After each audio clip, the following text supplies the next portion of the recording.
Welcome to my kusina. Gagawa ako ngayon ng Chinese herbal soup dito sa Hong Kong.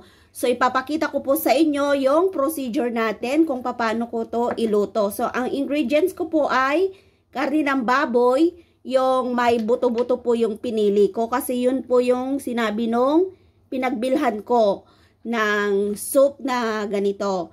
So eto po yung mga ingredients natin. Dalawa lang po ito, isang karne at saka yung binili ko sa palengke na herbal soup. So, let's start the procedure. Hugasan po natin tong karne ng baboy. Ito pala yung nabili ko sa palengke. Isang supot po yan. So, hugasan na po natin yung karne ng baboy at i-blanch natin.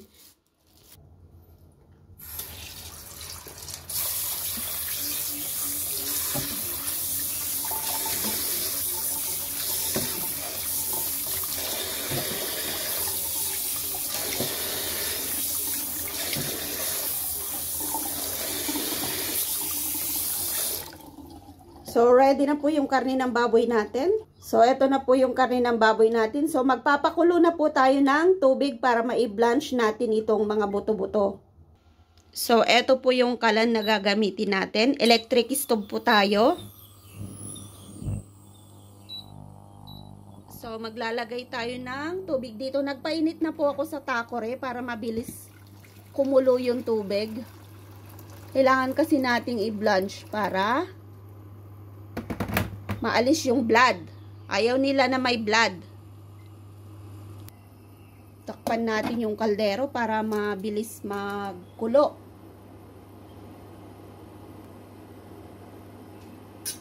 So, kailangan natin ng pang-ipit para pag kumulo na o kaya ilalagay ulit natin dito. Yan, nag-start na po siyang kumulo. Pwede na nating ilagay.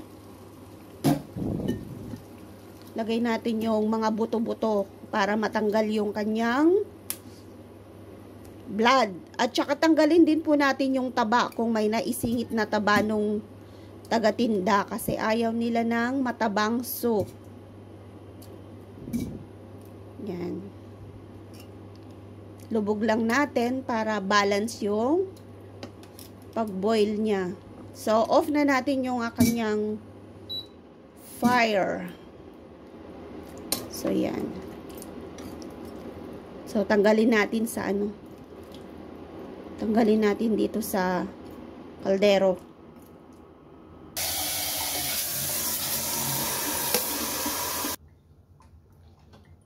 Buhos natin dito.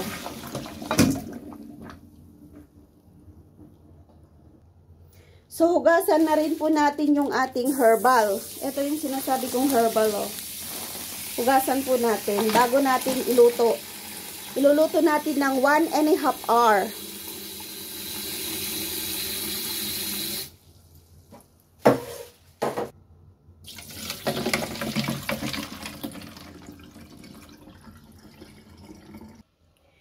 So, ready na po yung ating ilulutong herbal soup. So, kailangan natin ng malaking kaldero. So, i-on ko yan. Big fire natin para madaling kumulo. Yan, naglagay na ako dyan ng konting, isang takore po yan na nilagay ko. So, dadagdagan po natin. Pinapakulo ko na kasi yung tubig sa takore para madaling maluto yung, mag-boil yung yung tubig.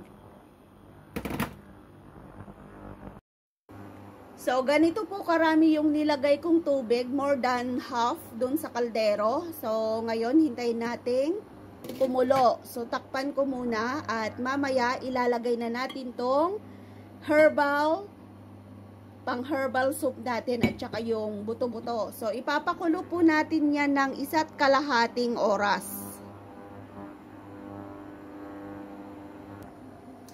Medyo matagal po ang pagluto ng soup dito sa Hong Kong. So, patient lang po kung gusto nyo pong wag magmadali. Tanghali pa lang, lutuin nyo na kasi mamayang hapon. Pagdating ng mga amo o kaya yung alaga mo, kailangan na nilang uminom ng mainit na sabaw. So, ganito po yung procedure ko dito sa pagluluto ng aking ginagawang mga soup dito sa Hong Kong. So, sana po ay nasusundan nyo yung paggawa natin ng mga herbal at saka yung mga vegetables at saka yung mga marami na po ako naluto dyan. So, abang-abang lang kayo sa aking YouTube channel at saka sa Facebook kasi ina-upload ko po lahat yan kung may time akong mag-video dito sa bahay namin. Ayan, nag-start na pong kumulo yung tubig natin. Konti pa at ilalagay na natin yung mga ingredients.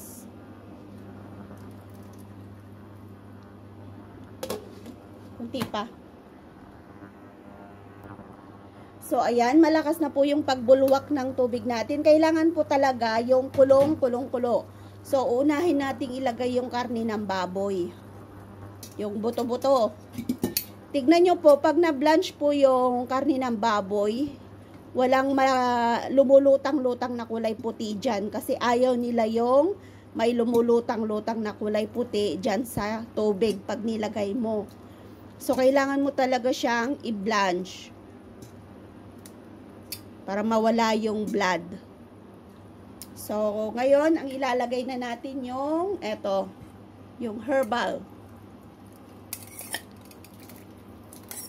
So, ilalagay po natin lahat yan.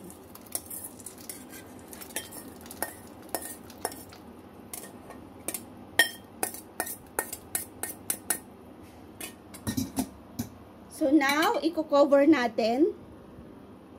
At ita-timer natin ng 20 minutes na kumukulo. I-boil po natin siya ng 20 minutes. So, kailangan nating i-timer ng 20. Yan, 21. So, okay na po yan. Yung 21 minutes na yan, okay na siya. At kailangan yung tubig, ayan, bumubulwak. Hayaan lang po natin, bantayan po natin ng 20 minutes para hindi po, makita po natin kung matatapon yung tubig. Tapos, after 20 minutes po na bumubulwak yan, isiset na po natin ng 1.5 oras na low fire. So, ganyan po yung pagluto ng sabaw dito sa Hong Kong. Every other day po ako nagluluto. So, kung minsan sinisipag ako magluto, ay mag-video. So, ngayon po ay isinare ko yung aking lulutuin na sabaw. So, see you later po. So, ganyan po yung magiging itsura niya pag isinet natin ng 20 minutes na big fire. So, ngayon ay naka 16 minutes na siya. So, mamaya babalikan natin ulit. Pinakita ko na lang sa inyo yung big fire na bulwak. Kasi magkaiba po yung bulwak ng big fire at saka yung low fire. So, yung big fire, 20 minutes po yan na bumubulwak talaga siya. So, mamaya babalikan ko ulit. Sinilip ko lang para makita ko kung tumagas yung kanyang sabaw.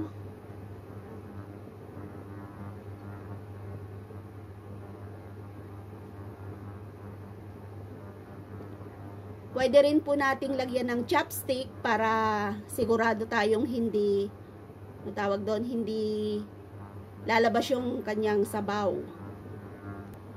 Yan, lagyan natin ng chopstick dito. So, ganyan. Pwede natin siyang iwanan. Pwede naman nating tanggalin. Pag tinanggal po natin yung chopstick, kailangan bantayan natin.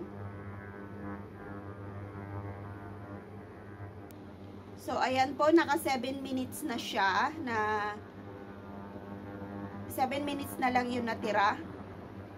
So, ayan po yung pagbulwak niya. Malakas pa rin.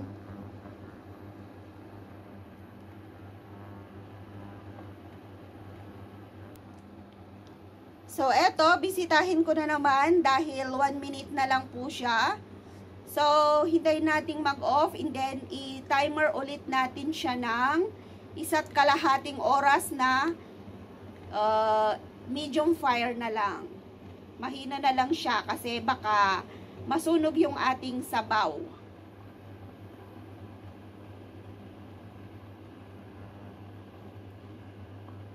So, yung kulay ng sabaw niya, nakikita nyo, nagkukulay puti na siya.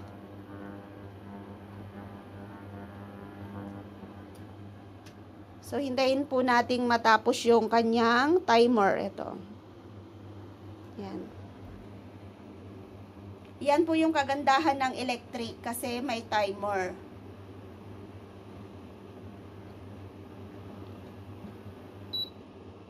O, yan na. Nag-end na. So, ang gagawin natin ay i-timer na natin ng 1.5 oras. Siyempre, ayun na siya. Oh. Nag-off na kasi siya. So, ngayon ay i-timer ko siya ng 1 hour. Low fire natin ay mainit. 600 or 1,000. 1,000 natin. Then, iset natin siya ng 1.5 hour. Ayan.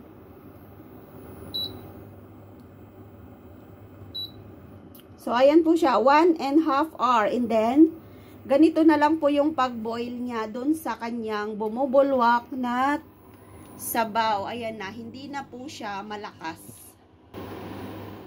So, ganyan na lang po siya hanggang matapos yung 1.5 oras. So, see you later again. Ayan. Yung timer natin, 1.5 oras.